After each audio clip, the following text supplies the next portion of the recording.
இன்னைக்கு நடக்க போறது பாரதிக்கு தீர்த்த விழா இல்ல, எங்க அம்மாவை திரும்ப வர வைக்கிறதுக்காக நான் ஏற்பாடு பண்ண விழா. எங்க அம்மா அங்க கண்டிப்பா வருவாங்கன்னு தோணுது. அவங்க வந்துட்டா எங்களை சுத்தி இருக்கிற எல்லா பிரச்சனையும் முடிஞ்சு நாங்க பாட்டுக்கு எங்க வாழ்க்கையை பார்த்துட்டு போயிட்டே இருப்போம். நீயும் இங்க நிம்மதியா இருக்கலாம். அதை விட்டுட்டு இந்த ஃபங்க்ஷன்ல ஏதாவது பண்ண, அதுக்கப்புறம் ஒன்ன ஆண்டாளுக்கு அப்பனாவும் பார்க்க மாட்டேன், அழகருக்கு மாமனாராவும் பார்க்க மாட்டேன்.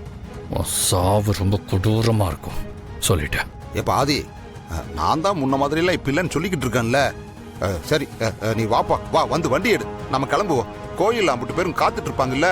Hello hello hello mister Dharmalingam, எனக்கு உங்களை இந்த ஃபங்க்ஷனுக்கு கூட்டிகிட்டு போகிறதுல இன்ட்ரெஸ்டே இல்லை. உங்களுக்கு வரத்துக்கு இன்ட்ரெஸ்ட் இருந்தால் நீங்கள் நடந்து வாங்க.